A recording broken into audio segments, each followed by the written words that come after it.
Good morning and welcome back to another video. Today we are looking at the Bryton Rider 650, which is Bryton's brand new computer, and it's very much aimed at the sort of standard or average rider. It's their mid-range computer and it's got a real focus on core functions that most people want. So if you're wanting it for some extreme thing like ultra racing or something like that, you might want to look at something like the S810, but for your general rider, for going out riding, this might be the computer for you. So the key features of the 650 are it's got a 2.8-inch screen, it's got a touch screen and it's fully colour, it's got buttons as well, which is quite useful if you're using gloves, and it's also got a third extra button on the side which is customizable. It's got an ambient light sensor, so it automatically adjusts the brightness of the screen, or you can turn that off and just do it yourself. Battery life's around 30 hours, 33 hours, so again for the average rider it's probably going to last you a week of riding, which I find quite useful. Navigation, it has got preloaded maps of your area. It does do turn-by-turn navigation. If you wanted it to do rerouting, you will need a phone with you to be able to do that. It has got a graphical workout screen, which shows you the graph of your intervals and things like that. It links with all sorts of third-party apps, pretty much everything you can think of, you can link it to that. It's got group ride and live track feature too, along with all sorts of sensors you can link it to. I've linked it to my power, heart rate, rear radar. You can also link it to your trainer for doing workouts. And when out on the road, it's also got Climb Challenge, which is Bryton's feature that shows you the topography of the land you're going up when a climb comes up it, and that shows you the gradient and the distance you've got to go up the climb. And it also comes with Bryton's 2-year warranty. Another thing I like about the Brytons is they do come with removable socket, or not a socket, but the whatever the other bits you called. Drop that in the comments below if you know the word I'm looking for. But it does come with a removable piece here. So if you need to replace it or connect it to a different mount, you can change that on the back there, which is pretty useful. Okay, so when you first turn your 650 on, you do get this screen. So you can choose which sort of riding you're doing. And if you click on Road Ride, it brings up your data pages, and you can just press the side button to start the ride. And as you can see, it's pretty easy to switch pages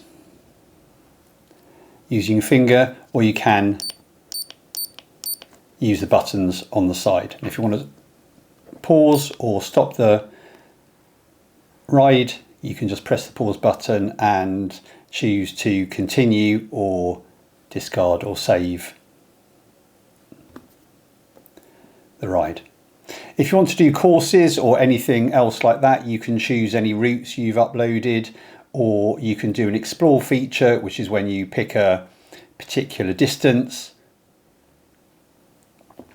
and go, and it gives you some routes to choose from. I found when I do longer rides or try to do a longer route, sometimes it does have difficulty doing that, but generally shorter rides it works fine. You can also choose workouts if there's any workouts, or you could do a Bryton test if you like,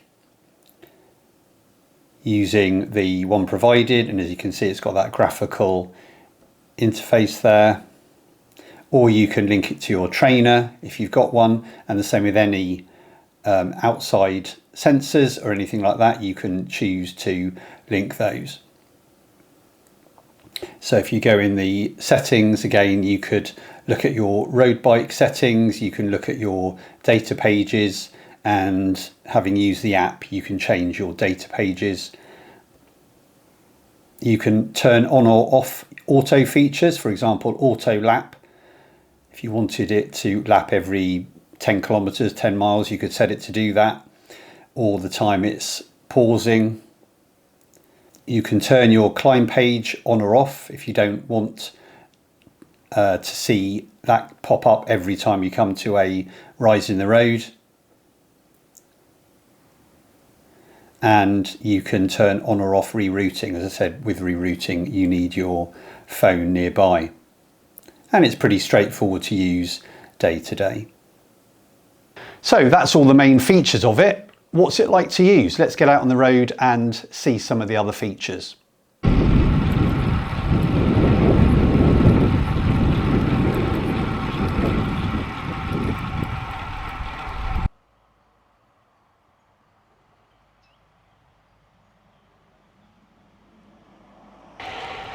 Okay, so here we are out on the bike, and as expected, the Bryton 650 is behaving very nicely and giving me all the data I need.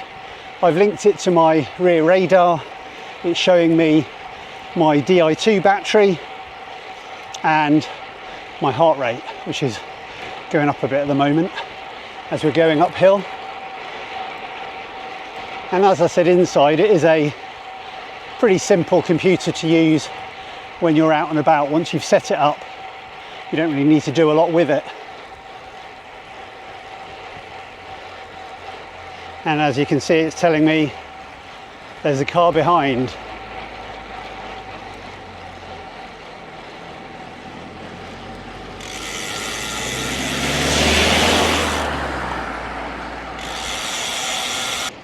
The screen is nice and clear to read, and I've got, what, 6 data fields on it. So if you are particularly after the climb challenge, maybe you need to be looking at the 810 to get that without having to have a route in. And as I said, the explore function still seems a little bit wayward, and I seem to remember it being wayward when I looked at the 810. So all in all, a pretty functional unit and pretty solid in my experience. Whether you need those extra features, I don't know, that's another thing to think about. So let's go back inside and have a roundup. So the important question, of course, is how have I found it? So I've been using it for a week or two now, and like the other Bryton computers I've used, and there's a few reviews on the channel of those if you want to look at the other computers available, I found it really easy to use. It records rides without any problem. It automatically uploads them to Strava or Training Peaks and those sorts of apps. It's fully functional for what I need for my day-to-day riding. I can set up all the data screens I like. It can, you know, show me power. It's got a good battery life. So all in all, I think the Bryton Rider 650 is, as Bryton have suggested, it's certainly capable of pretty much most things people need for their day-to-day riding.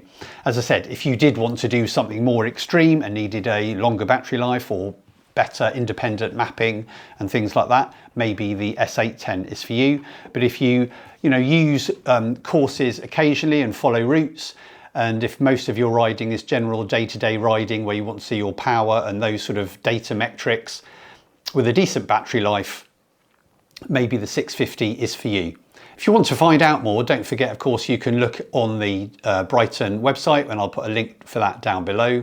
Or if you want to buy one, there's a link as well down below, which is an affiliate link to Amazon, where in the UK you can buy it for $169.99.